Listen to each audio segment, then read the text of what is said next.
So it is late August 2026. And, I don't know about you, but I am so ready for a break in this weather. Oh my gosh, yes. Like the kids are finally heading back to school.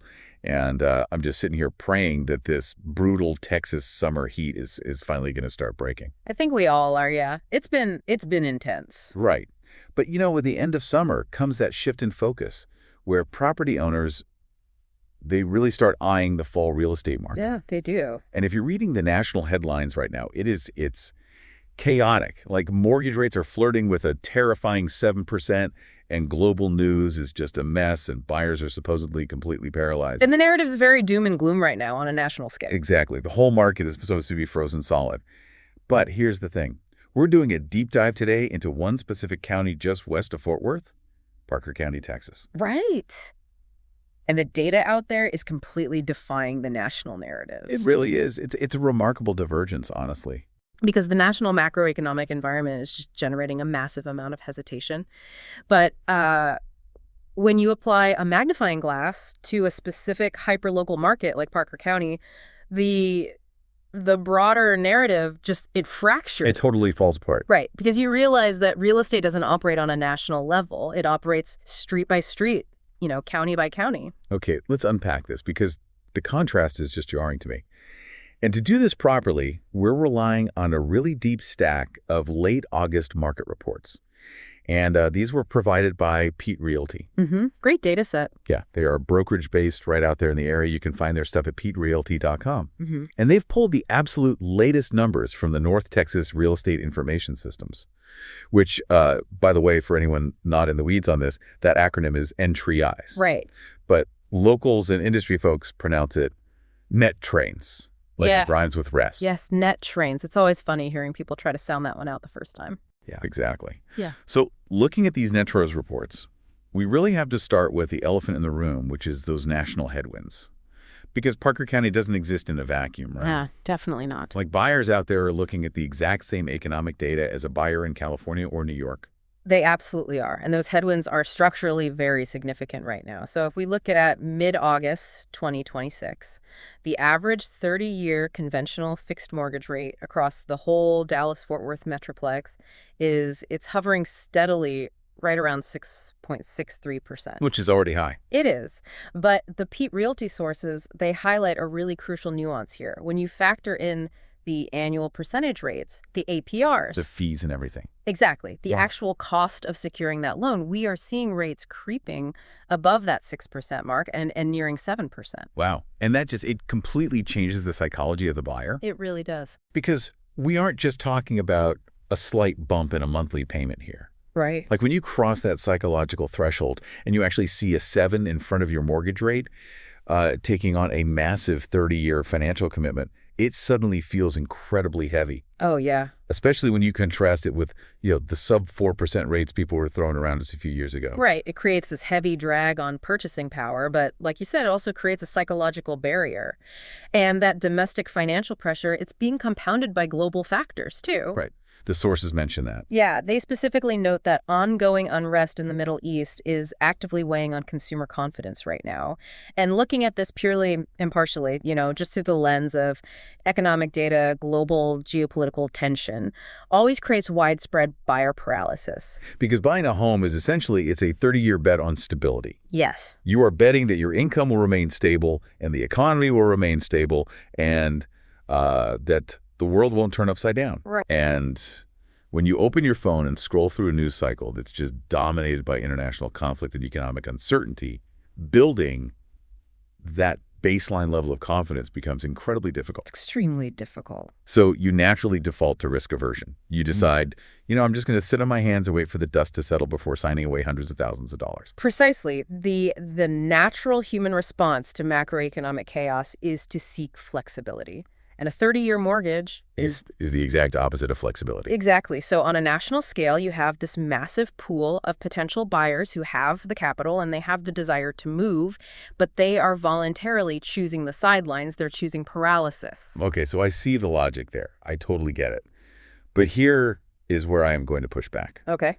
Because I am staring at this Peet Realty data for Parker County, And there is a massive contradiction staring right back at me. Let's hear it. If buyers are supposedly paralyzed by 7% rates and they're frozen by the global news cycle, how in the world is Parker County seeing a 9% jump in year-to-date sales? Yeah, it's a big jump. Like, the data shows that for 2026 year-to-date, 1,955 single-family homes have closed out there. Right. And by this exact time last year, that number was only 1,799. That is almost a 9-point increase in sheer transaction volume. Yeah. Are buyers out west of Fort Worth just completely ignoring the news? Well, they aren't immune to it, but they are prioritizing a completely different set of variables. And honestly, this highlights the inherent danger of relying on a single macroeconomic theory, or even a single data point, like the July monthly numbers, which if you just looked at July, they actually did show a slight dip in sales. Right. But the year-to-date volume, that tells us the actual structural story of the market. It's like looking at a single month of data Yeah. versus looking at the whole year. It's like looking at a single frame of a movie versus watching the actual film. That is a perfect analogy, yes. If you look at one frame of a car crash, you assume the whole movie is a tragedy. But the year-to-date data is the actual plot. So what's the plot then? The reason we are seeing a nearly 9% increase in closed volume, despite those massive national headwinds, it comes down to regional migration and hyperlocal appeal. Okay, so the micro desire to be in Parker County is literally steamrolling the macro hesitation. That is the exact mechanism at play. Yeah. Yes. The specific appeal of Parker County is overriding the broader economic anxiety for a very significant demographic of buyers right now. Wow. You have people looking at the denser parts of the Dallas-Fort Worth metroplex, the traffic, the congestion, the sheer pace of life, and they are making a highly calculated decision. Right. Their desire for space and a different lifestyle and, a piece of that Texas hill country topography that Parker County offers, that is simply a stronger motivator than their fear of a 6.63% interest rate. That's wild. It's the ultimate proof that real estate really is relentlessly local. It really is. You can have a national narrative screaming that the sky is falling. Yeah. But if enough people in Dallas or out of state decide they just want a slightly slower pace of life in, Alito or Weatherford, yeah, the local transaction volume is going to rise, period. Exactly. But okay, having established the volume, that nearly 9% jump, we logically have to look at the other side of the coin now.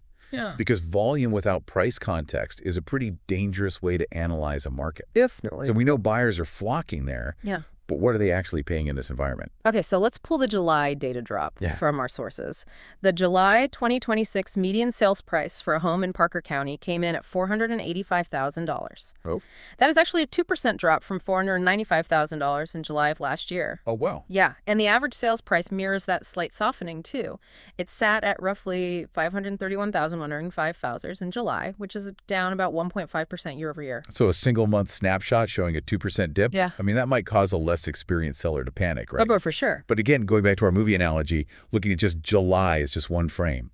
Exactly. You can't assume a total collapse based on 1 month. No, you really can't. And when we pull back and look at the year-to-date numbers, the plot of the film is not a tragedy at all. It's a stabilization. Because looking year-to-date, the median price is actually up 1%. 1%, okay. Yeah, it's sitting at $465,000 for the year. And for further context, if we look back to the first quarter of 2026, the median was $460,000, which at the time was a 6% year-over-year gain. So let me make sure I'm tracking this. We had a very robust spring where prices were actually accelerating by 6%. Right. And that was followed by a slightly softer midsummer, which averages out to this very gentle 1% positive growth curve for the year. Exactly. This completely flips the script on how we normally view a market shift. We aren't looking at a bubble bursting here. We are looking at a plateau. What's fascinating here is how healthy a plateau actually is for long-term economic stability. Really? Yeah. Because nobody ever talks about plateaus being a good thing. I know, but think about it. A multi-year run-up where prices escalate 20% annually, that is unsustainable, and ultimately it's incredibly destructive to affordability. Right. You end up pricing everyone out. Exactly. So what the Peet Realty data is showing us is a market finding its footing. It is establishing a new baseline where buyers and sellers can actually agree on the definition of value without the absolute frenzy we saw a couple of years ago. Which means sellers have to fundamentally change their psychological approach right now. Oh, absolutely. Like in a plateau, You can't just pick a wild aspirational number out of thin air and Yeah. throw a sign in the yard and expect a bidding war by Saturday No, afternoon. fuzzies are gone. You have to anchor your expectations to Yeah. reality. Yeah. But, within this broader county-wide plateau, the sources point out an incredible anomaly that I really want to dig into. Yeah, the Weatherford data. Yes. Yeah. It's happening in Weatherford, which is the county seat and the largest zip code in Parker County. Right. In the second quarter, Weatherford's median price dropped 12.5%, down to $515,000. Yeah. But simultaneously, the closed sales skyrocketed by over 40%. That is wild. It is a staggering divergence, because in traditional real estate analysis, a 12.5% price drop usually signals severe distress in a market, like a total lack of interest or some major economic hardship. Right. But when you pair a double-digit price drop with a 40% increase in transaction volume, it signals the exact opposite. It signals massive pent-up demand. It's like a pressure release valve. Exactly. Not that buyers suddenly hated Weatherford and abandoned it. It's like when a luxury brand drops their price just enough to hit an accessible tier. Ooh, that's a good way to look at it. Right. Like the buyers who were waiting on the sidelines absolutely rush in. They just drew a line in the sand and refused to pay yesterday's inflated premium. Yep. And they sat there watching the inventory and holding their capital. And the moment the sellers capitulated, the moment prices dropped that 12.5% and aligned with the buyer's reality, the valve opened and the transaction volume absolutely exploded. That mechanism explains the entire Weatherford phenomenon right there. Demand never evaporated. It just became incredibly price sensitive. Because of the rates. Yes. In an environment with nearly 7% mortgage rates, buyers simply do not have the luxury of overpaying. Their monthly budgets are stretched to the absolute limit. So when sellers in Weatherford finally crossed back over that line of affordability to meet them, the deals got done at a massive, massive scale. So buyers in Weatherford pounced the second. Prices dropped to a realistic level. But a feeding frenzy only lasts as long as there's chum in the water. Right. Is there actually enough inventory across Parker County to sustain that kind of pace? Like, what happens if the supply dries up? Well, let's break down the supply metrics, because inventory really is the fulcrum of leverage in any real estate transaction. So in July, Parker County had 1,549 homes actively for sale. Okay. That is actually down 7% compared to last year. Down 7%. Yeah. Interesting. Yeah. And when we calculate the current sales pace against that available inventory, Parker County is sitting at a 5.8-month supply of homes. Okay, so explain the rule of thumb there for the listeners. 6 months is balanced, right? Exactly. 6 months is considered a perfectly balanced market where neither the buyer nor the seller has a distinct advantage. So sitting at 5.8 months means Parker County is on a razor's edge. It's just a hair under that balanced mark. So technically, it's leaning ever so slightly toward the sellers. It leans ever so slightly toward the sellers, yes. And we can actually see that subtle seller confidence reflected in the performance data. How so? Well, the sources note that homes are selling in 72 days right now. That is 2 days faster than this time last year. Okay. And more importantly, sellers are getting 95.6% of their original list price, which is actually up from 94.8% last year. Wow, so think about what those two numbers actually mean on the ground. A house sits for roughly 2.5 months, and the seller walks away with almost 96% of what they asked for. That doesn't describe a panic market at all. It describes a remarkably healthy, functional, orderly process where properly priced homes are just moving efficiently. It really paints a picture of equilibrium. Buyers are taking their time. 72 days allows for proper inspections, securing financing without total panic, and just thoughtful decision-making. That's just how it should be. Exactly. And sellers are having to negotiate a bit. They're giving up roughly 4% of their asking price, but they are still closing successfully. Yeah, I am fully tracking with the equilibrium theory. I really am. But I have to throw a wrench into this. Uh-oh. Because there is a glaring red flag in these sources that we really cannot ignore. The pending sales. Yes. The pending sales data. These are the homes that went under contract in July but haven't officially closed yet. Right. In July, pending sales dropped a massive 21%. That's a big number. They fell from 287 a year ago down to just 226 this year. Now, wait, pending sales are the crystal ball for the future, right? Yeah. Like for next month's closings? They are, yes. So with a 21% drop right before the critical fall market, Isn't that a massive warning sign that the market is about to freeze up? Like, doesn't this indicate the market is about to hit a brick wall? It is absolutely the sharpest pullback in any of the metrics we've discussed today. And you're right, a 21% drop in a leading indicator, it requires some deep analysis because pending sales are the leading edge of the market's psychology. Right, because it means somebody actually signed a contract. Exactly. A pending sale in July means a buyer was willing to write an earnest money check in the absolute middle of the brutal Texas heat. Yeah. The fact that 21% fewer people were willing to do that compared to last year tells us that the macroeconomic headwinds, those interest rates nearing 7%, they finally caught up to the local momentum for a brief period. But does it signal systemic freeze? Like, is it game over for the fall? If we connect this to the bigger picture, the answer is no. Okay. Phew. We have to apply the exact same year-to-date logic we used when we were analyzing the pricing plateau earlier. The movie frame versus the plot. Exactly. While that 21% drop in July is definitely a leading indicator pointing toward a softer August and September for closed sales, the year-to-date pending contracts are actually still up 5.5%. Up 5.5%. Wow, okay. Yes. They sit at 2,039 pending properties so far this year versus 1,930 at this point a year ago. See, that changes the emotional response entirely. Completely. A headline just screaming, pending sales plummet 21%. Would cause a seller to absolutely panic and slash their price. Right. But knowing that the year-to-date is up 5.5%, that provides the necessary context. Exactly why hyper-local data analysis is so critical. The drop in pending sales is really just the market taking a collective breath. It is a gentle cooling as we transition into the late summer and early fall, and it's likely a direct reaction to those APRs creeping up. Right. But the structural foundation, the year-to-date volume, and that tight 5.8-month supply is preventing the market from falling off a cliff. So it's a market cooling gently, not falling off a cliff. The market is breathing, not suffocating. Now, as we transition our focus here, we really can't conduct a deep dive on Parker County without talking about dirt. Oh, the land market, yes. What makes this area so unique and frankly so desirable compared to, Collin County or Dallas is the rural aspect. It's the farms, the ranches, the raw acreage. That's a huge draw. The topography and the lifestyle out there are fundamentally different. And analyzing that segment of the market requires throwing out almost everything we just talked about regarding single-family homes. It really does. The land market operates on an entirely different set of economic principles, and the July data for Parker County land is just fascinating in its complexity. Yeah, I noticed a bizarre gap in the data right off the bat when I was looking through this. If you look strictly at the Farm and Ranch MLS classification in the reports, the closed sales for July were absolutely flat. Like zero recorded sales in that specific category. Right, zero. But that can't be right, because if you drive through Parker County, you see land moving all the time. And this is where relying purely on rigid MLS categorizations can totally blind you to reality. How so? Well, the strict farm and ranch designation often applies to very specific large-scale operational properties.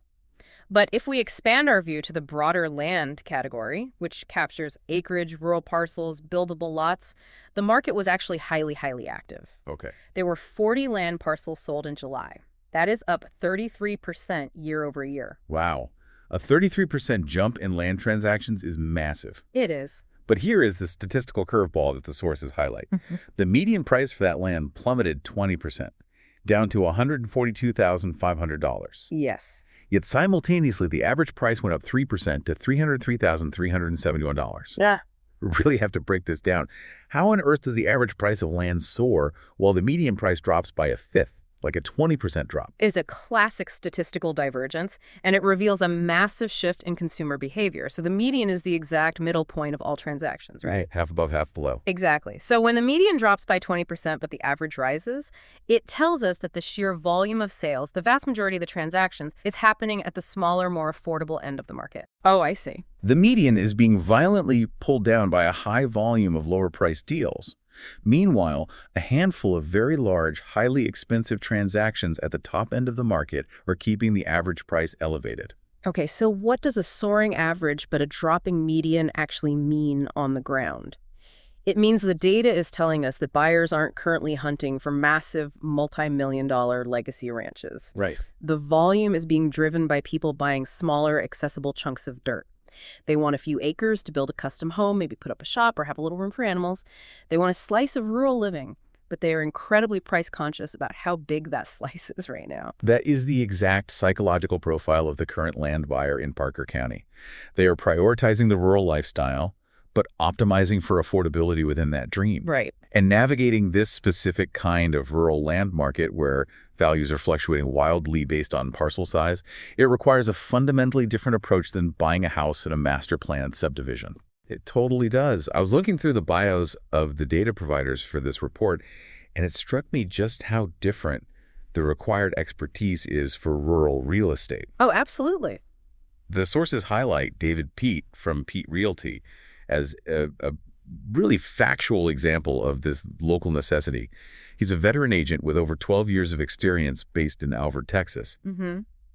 But it was the details of his background that made me realize why a suburban agent would get completely crushed trying to sell land in Parker County. Like, he and his wife actually care for retired Tennessee walkers, which is a specific breed of gaited horse. And they've ridden the North Texas LBJ grasslands trails. Plus, they raise British white cattle. See, those aren't just quaint biographical details. In the context of rural real estate, those are hard professional qualifications. Right. Someone who raises cattle and manages horses on acreage fundamentally understands the intrinsic value of the land itself. They aren't just looking at comps on a computer screen. No, they're looking at the dirt. Exactly. They are analyzing soil quality, grazing capacity, seasonal water access, the integrity of the fencing, and the actual utility of the topography. Which is everything when you're buying dirt. I'm buying a 10-acre parcel to start a small homestead. An agent who understands British white cattle knows immediately if the pasture is going to support the animals or if the fencing requires a massive capital investment to even be functional. Right. The takeaway here is profound. If you are buying or selling land in this environment, you need a partner with a keen eye for farm and ranch opportunities who actually understands the dirt, not just subdivision comps, because valuing raw dirt is an art form. It's not a math equation. It really is. Having a guide who has spent over a decade navigating the specific agricultural realities of Parker and Wise counties provides a massive strategic advantage. They see the land through the eyes of the end user, which is the only way to accurately price it or assess its value in a shifting market. Okay. So we've covered the macro headwinds, the plateauing prices, that wild anomaly in Weatherford, the shrinking pending sales, and the run on smaller land parcels. We've covered a lot. We have. So what does this all mean? Like, knowing all this data is great. Right. But how does a listener actually apply it right now in late August? The fall market is literally weeks away. What is the actionable strategy based on all this? Okay, so the sources outline a very compelling forward-looking economic theory based on the pent-up demand we've been discussing.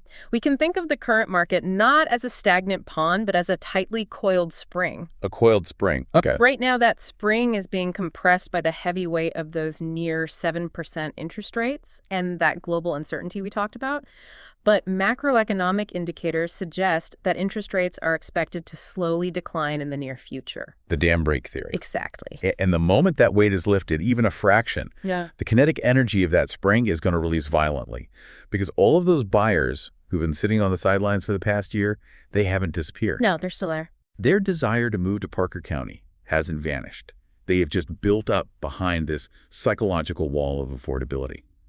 When rates tick down to a threshold they find acceptable, the dam breaks and the market is going to wake up incredibly fast. It will be a sudden, sharp acceleration. Therefore, the strategic advice for sellers in Parker County right now is regency regarding preparation. Okay. Do not wait for the dam to break to get your property ready. Be proactive now. If you wait until the frenzy starts and buyers are flooding back into the market, you are already months behind the curve. So being proactive in late August is the only way to win the fall. Yes. The sources recommend reaching out to local experts like Peet Realty immediately to get an accurate estimated selling price.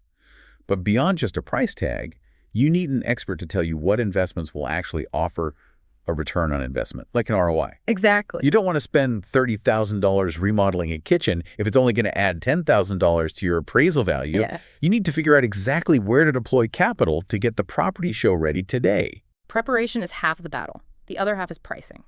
Based on the plateau data we analyzed earlier, sellers must price realistically. You price your home to the plateau numbers of July 2026. You do not price it to the absolute peak of the frenzy from last spring. Right.